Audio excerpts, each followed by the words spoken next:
আজ জুমার রাত। আল্লাহ সুবহানাহু ওয়া তাআলার এই শক্তিশালী নাম যদি কেউ 33 বার পড়ে, তার জীবনে কখনোই অভাব অনটন গ্রাস করবে না, তার সংসারে কখনোই অভাব অনটন আসবে না।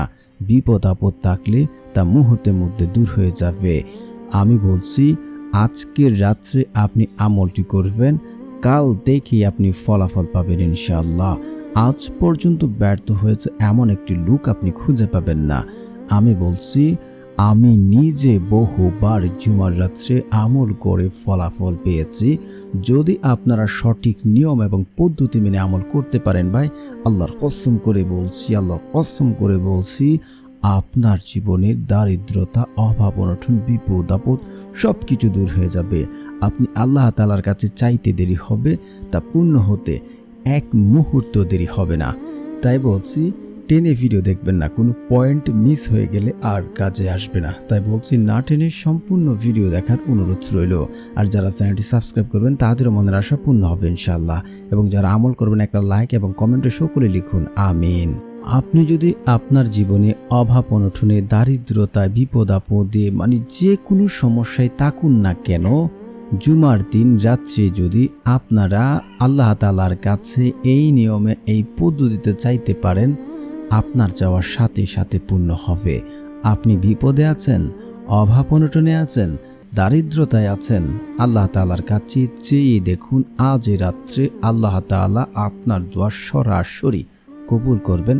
আপনার দোয়া সরাসরি আল্লাহ তাআলা শুনবেন। এটি বহুবার পরীক্ষিত আমল।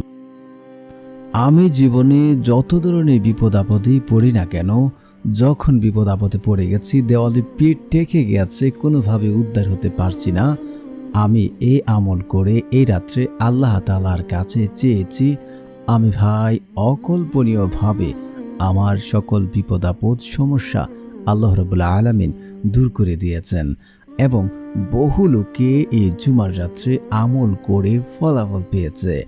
আপনি শুধু বিশ্বাস করে এখিনের সাথে আজকের রাত্রে শুধু আমলটি করেন, তারপর বলুন আপনার জীবনের কিভাবে পরিবর্তন হচ্ছে, আপনার ভাগ্যের চাকা কিভাবে পরিবর্তন হচ্ছে একবার দেখুন। কারণ হচ্ছে, যখন জুমার রাত, আল্লাহ তাআলা কিন্তু নিম্ন আকাশে নেমে আসেন রাতের শেষ তৃতীয় অংশে।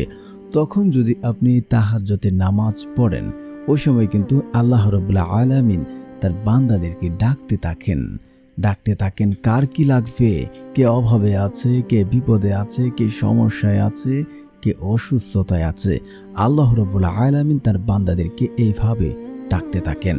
এবং তাহাজ্জুদের নামাজের সময় আল্লাহ তার বান্দার সাথে সরাসরি সম্পর্ক স্থাপন করেন।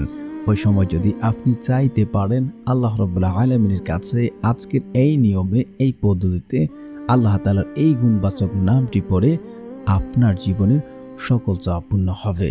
কারণ আল্লাহ রাব্বুল আলামিন কুরআনে বলেন, তোমরা আমার কাছে দোয়া করো, আমি তোমাদের দোয়া কবুল করব। আল্লাহ রাব্বুল আলামিন আরও বলেন, উদউনি আস্তাজিব লাকুম, তোমরা আমাকে ডাকো, আমি তোমাদের ডাকে সাড়া দেব। যদি কোনো ব্যক্তি আল্লাহ তাআলাকে না ডাকে, তার কাছ থেকে অহংকার বশত মুখ ফিরিয়ে নেন, আল্লাহ রাব্বুল আলামিন তার উপরে রাগান্বিত হন এবং আল্লাহ রাব্বুল আলামিন তাকে দুনিয়ার জায় ঝামেলা দিয়ে ব্যস্ততা করে ফেলেন। তো আমরা যদি আল্লাহ তাআলার কাছে চাই, আল্লাহ তাআলার উপরে ভরসা করি, বিশ্বাস করি, আল্লাহ রাব্বুল আলামিন তার জন্য যথেষ্ট হয়ে যান। আর আল্লাহ তাআলা কারোর জন্য যথেষ্ট হয়ে গেলে তার আর জীবনে কি লাগবে, কি প্রয়োজন আছে। তাই বলছি, আজকের আমলটি আপনারা একই এবং বিশ্বাস রেখে আপনারা আমল করেন, তারপর ফলাফল দেখেন। এখন অনেকে বলতে পারেন যে আল্লাহ তাআলার কাছে চাইলেই যদি পাওয়া যায়, জীবনে তো অনেক কিছু চেলাম, অনেক কিছু আল্লাহ তাআলার কাছে বললাম, অনেক কিছু পেলাম না, আল্লাহ তাআলাকে আমাদেরকে কেন দিচ্ছেন না? আমি আপনাদেরকে বলতে চাচ্ছি, এই 4টি লক্ষণ যদি আপনার মাঝে দেখে থাকে, আপনার দোয়ার ভিতরে থাকে, আপনার দোয়া কখনোই আল্লাহ রাব্বুল আলামিন কবুল করবেন না। কারণ আল্লাহ রাব্বুল আলামিন কিন্তু বলছেন, তোমরা দোয়া করো, আমি তোমাদের দোয়া কবুল করব। কিন্তু এখানে কিছু শর্ত এবং নিয়ম রয়েছে, যেগুলো না মানলে আপনার দোয়া আল্লাহ রাব্বুল আলামিন কখনোই কবুল করবেন না। এক হচ্ছে, যে ব্যক্তি আপনার হারাম খাবার খাবে, ওই ব্যক্তির দোয়া আল্লাহ রাব্বুল আলামিন কবুল করেন না। আল্লাহ রাব্বুল আলামিন পবিত্র, তিনি পবিত্রতা পছন্দ করেন। হারাম দ্বারা গঠিত শরীর যেমন জান্নাতে প্রবেশ করে না, তেমনি ওই ব্যক্তির দোয়াও আল্লাহ রাব্বুল আলামিন কবুল করেন না। দ্বিতীয় নম্বর হচ্ছে আত্মীয় সম্পর্ক চিহ্নিতকারীর দোয়া। যে ব্যক্তি আত্মীয় সম্পর্ক চিহ্নিতকারীর দোয়া করে, এমনকি আমি পছন্দ করি না, তার সাথে সম্পর্ক রাখতে চাই না, এমন এমন কথাবার্তা বলে এবং বাস্তবত ওই ব্যক্তি তার সাথে সম্পর্ক রাখে না, ওই ব্যক্তির দোয়া আল্লাহ রাব্বুল আলামিন কখনোই কবুল করেন না। 3 নম্বর হচ্ছে যে ব্যক্তি হচ্ছে 5 ওয়াক্ত নামাজ আদায় করে না, ওই ব্যক্তির কোনো আমল তো গ্রহণযোগ্য হয় না এবং তার দোয়াও আল্লাহ রাব্বুল আলামিন কবুল করেন না। সর্বশেষ হচ্ছে যে ব্যক্তি তাড়াহুড়া করে। আপনি যদি তাড়াহুড়া করেন, আল্লাহ তাআলার কাছে চাচ্ছেন, ফলাফল পাচ্ছেন না, একটু লেট হচ্ছে, দেরি হচ্ছে, কেন পাচ্ছি না, এই যে তাড়াহুড়াটা, তাহলে আপনার দোয়া কবুল হবে না। একটি হাদিস আছে, বান্দার দোয়া ততক্ষণ পর্যন্ত কবুল হয় যতক্ষণ পর্যন্ত সে বলে যে আমার দোয়া তো আল্লাহ তাআলা কবুল করলো না। আপনি ধৈর্য ধরেন, কখন দিলে ভালো হবে, কি দিলে ভালো হবে, আমার থেকে আপনার থেকে আল্লাহ রাব্বুল আলামিনই ভালো জানেন। তো এই 4টি শর্ত যদি আপনার ঠিক থাকে, আপনার দোয়া কবুল হবেই হবে। এই 3টা থেকে যে কোনো একটা হবে। এক হচ্ছে আপনি আল্লাহ তাআলার কাছে দুনিয়াতে টাকা পয়সা ধন সম্পদ যা চাচ্ছেন, আল্লাহ রাব্বুল আলামিন আপনাকে তা দান করে দেন সরাসরি। নয়তোবা আপনার জীবনে বড় কোনো বিপদ আপদ আসতো, সমস্যা হতো, ওই সকল বিপদ আপদ আল্লাহ সুবহানাহু ওয়া তাআলা দূর করে দেন। নয়তোবা আপনার জন্য সেটা আখিরাতের জন্য রেখে দেন। যখন কেউ কাউকে চিনবে না, স্বামী তার স্ত্রীকে চিনবে না, স্ত্রী তার স্বামীকে চিনবে না, ওই কঠিন মুহূর্তে আল্লাহ রাব্বুল আলামিন তার বান্দার এই সকল দোয়া তার জন্য রেখে দেন এবং তার জন্য কাজে আসে। তো আপনি যদি নিয়ম এবং পদ্ধতি মেনে দোয়া করেন, মানে এই 3টা থেকে যে কোনো একটা হবেই হবে, দোয়া কখনোই বিফলে যায় না। তাহলে এখন কথা হচ্ছে, তাহলে আজকের আমলটির নিয়ম কি? আজকের আমলটি করার জন্য আপনারা অবশ্যই 2 রাকাত নফল নামাজ করবেন। তারপরে তার আগে অবশ্যই আপনাদেরকে উজু করতে হবে। উত্তম রূপে উজু করে এসে জায়নামাজ বিছিয়ে 2 রাকাত, 4 রাকাত, 8 রাকাত, 12 রাকাত, আপনার যত রাকাত ভালো লাগে আপনি তাহাজ্জুদের বা নফল নামাজ আপনি পড়ে নেবেন। পরে আপনি জায়নামাজে বসে নিজে নিজে সিউরিটি হবেন, মানে আল্লাহ তাআলার কাছে দোয়া করছেন, আল্লাহ তাআলা শুনছেন, আল্লাহ তাআলার কাছেই দোয়া করছেন। যদি আপনি নিজে নিজে এমন সিউরিটি নিতে পারেন যে আমার দোয়া আল্লাহ তাআলা শুনছেন, আমার দোয়া কবুল হবে, এমনটা যদি ভাই বিশ্বাস করতে পারেন, আল্লাহ কসম করে বলছি আপনার দোয়া কবুল হবে।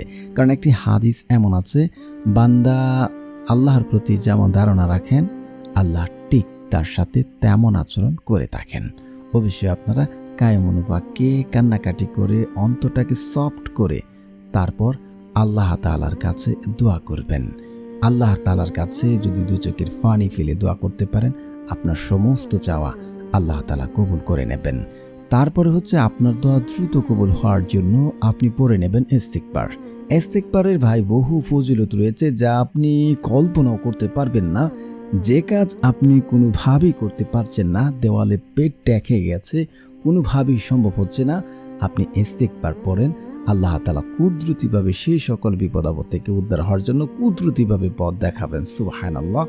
আপনারা আবু দাউদ হাদিস নাম্বার 1518 নম্বর হাদিসটি একটু যাচাই করে দেখে নেবেন।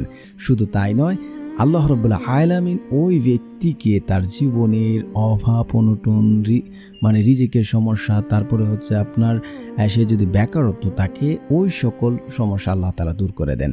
শুধু তাই নয়, তাকে এমন সকল জায়গা থেকে, এমন সকল উৎস থেকে রিজিক দান করবেন যা সে কোনোদিন কল্পনাও করেনি, চিন্তাও করেনি।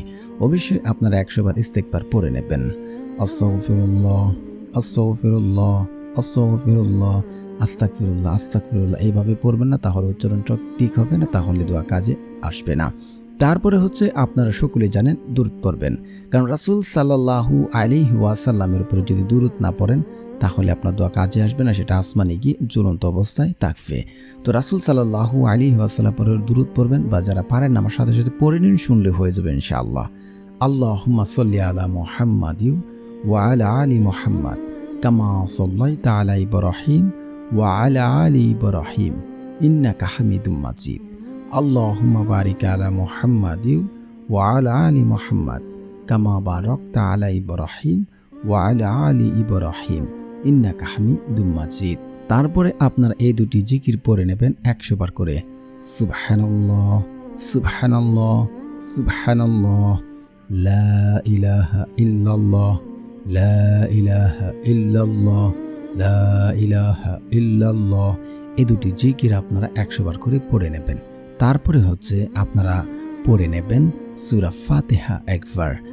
বিসমিল্লাহির রহমানির রহিম, আলহামদুলিল্লাহি রাব্বিল আলামিন, আর রহমানির রহিম, মালিকি ইয়াউমিদ্দিন, ইয়্যাকা না'বুদু ওয়া ইয়্যাকা নাস্তাঈন, ইহদিনাস সিরাতাল মুস্তাকিম, সিরাতাল লাযীনা আন'আমতা আলাইহিম গায়রিল মাগদুবি আলাইহিম ওয়ালাদ-দাল্লিন, আমিন। তারপরে হচ্ছে আপনারা পড়ে নেবেন সূরা ইখলাস 3 বার। বিসমিল্লাহির রহমানির রহিম, কুল হুয়াল্লাহু আহাদ, আল্লাহুস সামাদ, লাম ইয়ালিদ ওয়া লাম ইউলাদ ওয়া লাম ইয়াকুল লাহু কুফুয়ান আহাদ। তারপরে হচ্ছে আপনার আল্লাহ তাআলার এই শক্তিশালী নামটি 33 বার পড়বেন। তো প্রিয় বন্ধুরা, যারা চ্যানেলটি সাবস্ক্রাইব করবেন তাদের মনের আশা পূর্ণ হবে ইনশাআল্লাহ। আল্লাহ সুবহানাহু ওয়া তাআলা সেই শক্তিশালী নামটি হচ্ছে ইয়া বাসিতু, ইয়া বাসিতু, ইয়া বাসিতু। তারপর দুহাত তুলে একই এবং বিশ্বাস রেখে কায়মনোবাক্যে কান্নাকাটি করে আল্লাহ তাআলার কাছে দোয়া করুন। আপনার সকল আশা পূর্ণ হবে, বিপদ আপদ দূর হবে, আপনার ধন সম্পদ দিন দিন বৃদ্ধি হতেই থাকবে। তো প্রিয় বন্ধুরা, যারা আজকের এই আমলটি করছেন, অবশ্যই আপনার মনের যে আশাগুলি রয়েছে তা কমেন্টে লিখে যান এবং আপনারা সকলেই কমেন্টে লিখুন আমিন, আমিন, আমিন। ইনশাআল্লাহ, ইনশাআল্লাহ দোয়া কবুল হবে।